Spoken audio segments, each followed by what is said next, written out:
श्रीकुलदेवी स्तोत्रम्। ॐ नमस्ते श्रीकुलदेवी कुलाराध्या कुलेश्वरी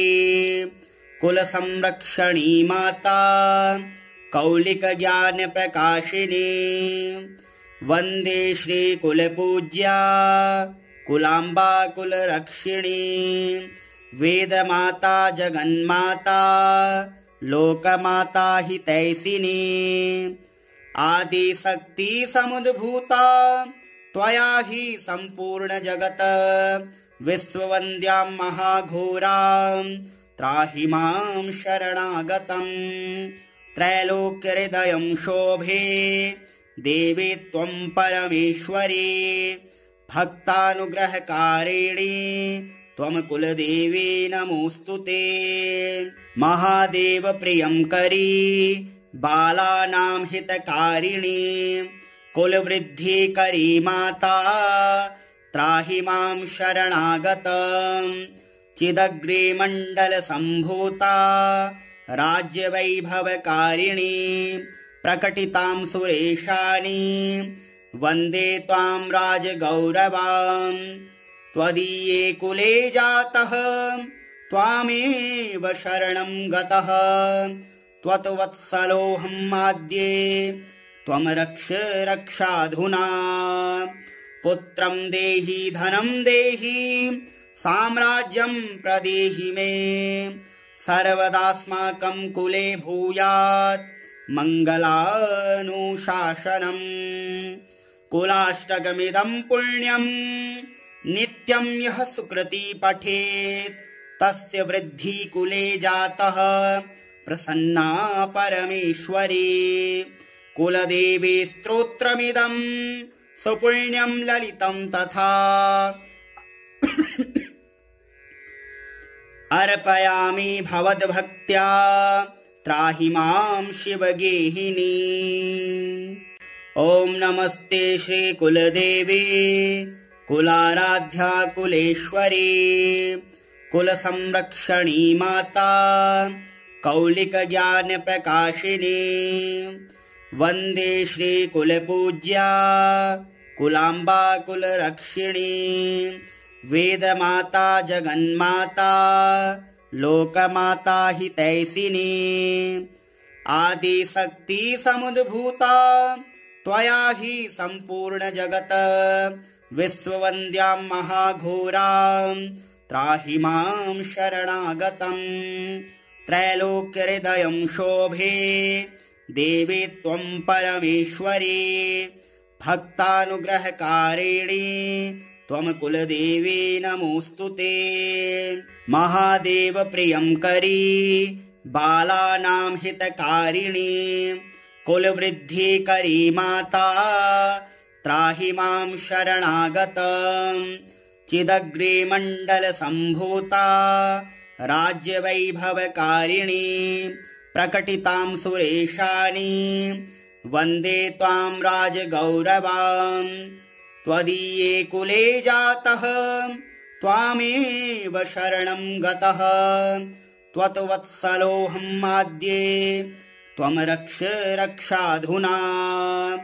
पुत्रं देहि धनं देहि साम्राज्यं प्रदेहि मे सर्वदास्माकं कुले भूयात् मङ्गलानुशासनम् कुलाष्टकमिदं पुण्यम् नित्यं यः सुकृती पठेत् तस्य वृद्धि कुले जातः प्रसन्ना परमेश्वरी कुलदेवी स्तोत्रमिदं सुपुण्यं ललितं तथा अर्पयामि भवद्भक्त्या त्राहि मां शिवगेहिनी। ॐ नमस्ते श्रीकुलदेवी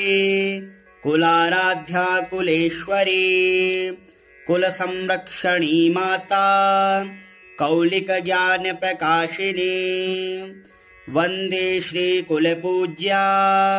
कुलाम्बा कुलरक्षिणी वेदमाता जगन्माता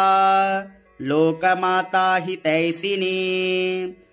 आदिशक्ति समुद्भूता त्वया हि सम्पूर्णजगत् विश्ववन्द्यां महाघोरां त्राहि मां शरणागतम् त्रैलोक्यहृदयं शोभे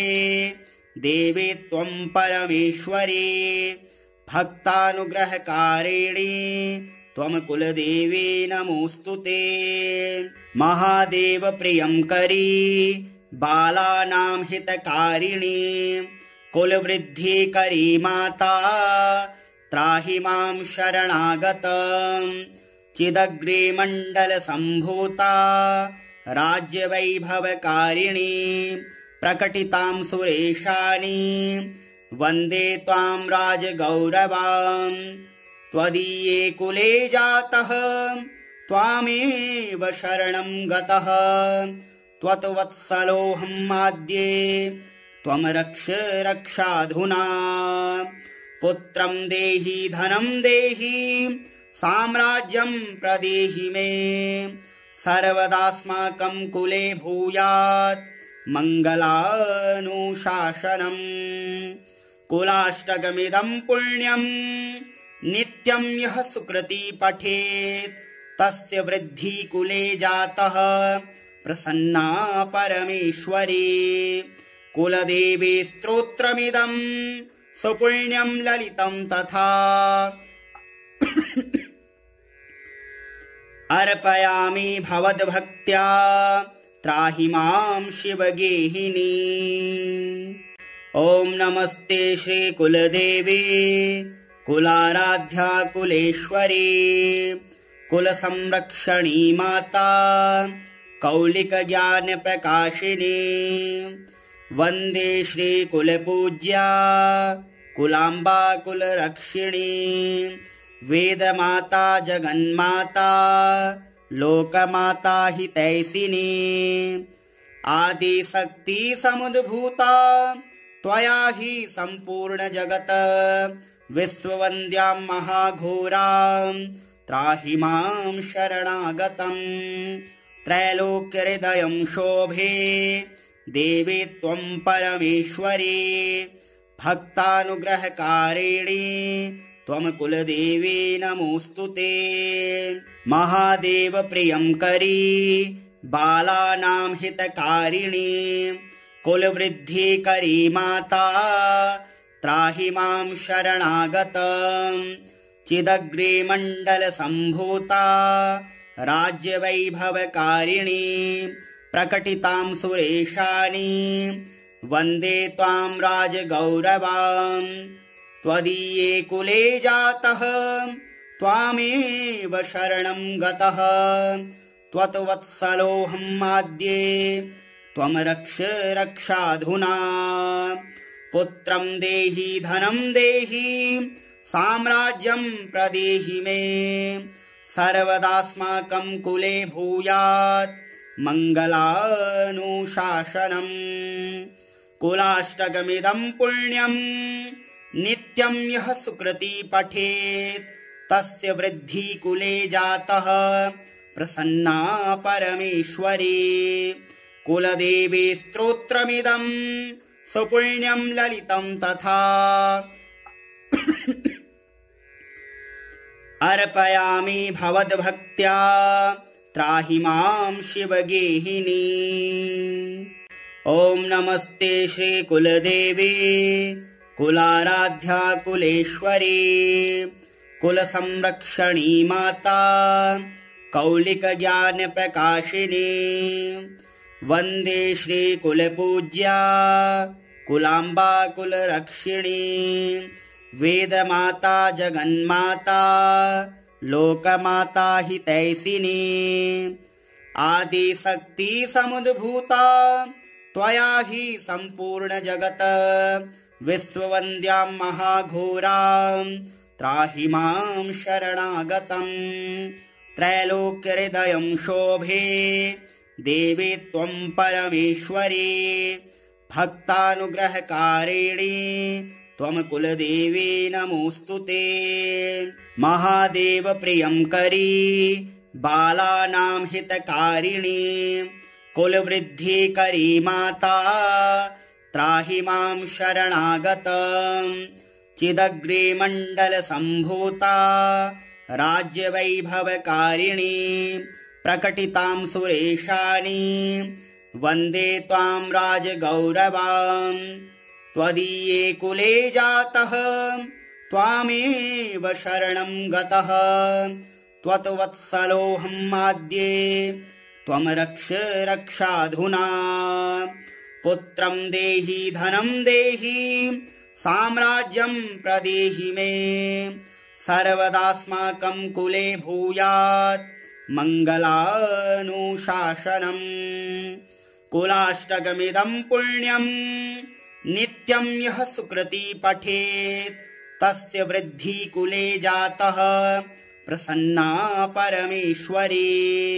कुलदेवी स्तोत्रमिदं सुपुण्यं ललितं तथा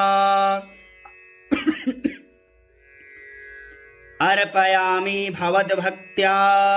त्राहि मां शिवगेहिनी। ॐ नमस्ते श्रीकुलदेवी कुलाराध्या कुलेश्वरी कुलसंरक्षणी माता कौलिकज्ञानप्रकाशिनी वन्दे श्रीकुलपूज्या कुलाम्बा कुलरक्षिणी वेदमाता जगन्माता लोकमाता हितैषिणी आदिशक्ति समुद्भूता त्वया हि सम्पूर्ण जगत् विश्ववन्द्यां महाघोरां त्राहि मां शरणागतम् त्रैलोक्यहृदयं शोभे देवी त्वं परमेश्वरी भक्तानुग्रहकारिणी त्वं कुलदेवी नमोऽस्तुते महादेव प्रियंकरी बालानां हितकारिणी कुलवृद्धिकरी माता त्राहि मां शरणागतम् चिदग्रिमण्डलसम्भूता राज्यवैभवकारिणी प्रकटितां सुरेशानि वन्दे त्वां राजगौरवाम् त्वदीये कुले जातः त्वामेव शरणं गतः त्वत्वत्सलोऽहमाद्ये त्वं रक्ष रक्षाधुना पुत्रं देहि धनं देहि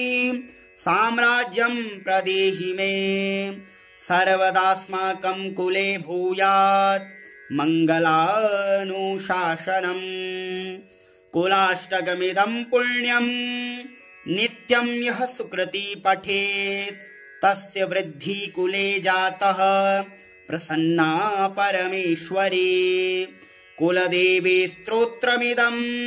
सुपुण्यं ललितं तथा अर्पयामि भवद्भक्त्या त्राहि मां शिवगेहिनी। ॐ नमस्ते श्रीकुलदेवी कुलाराध्या कुलेश्वरी कुलसंरक्षणी माता कौलिकज्ञानप्रकाशिनी वन्दे श्रीकुलपूज्या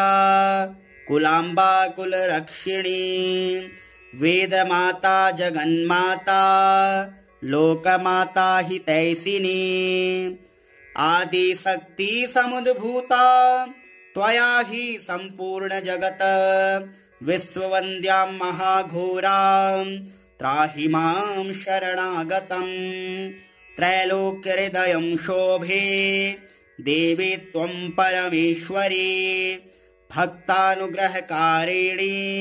त्वं कुलदेवी नमोऽस्तुते महादेव प्रियंकरी बालानां हितकारिणी कुलवृद्धिकरी माता त्राहि मां शरणागतम् चिदग्रिमण्डलसम्भूता राज्यवैभवकारिणी प्रकटितां सुरेशानि वन्दे त्वां राजगौरवाम् त्वदीये कुले जातः त्वामेव शरणं गतः त्वत्वत्सलोऽहमाद्ये त्वं रक्ष रक्षाधुना पुत्रं देहि धनं देहि साम्राज्यं प्रदेहि मे सर्वदास्माकं कुले भूयात् मङ्गलानुशासनम्। कुलाष्टकमिदं पुण्यं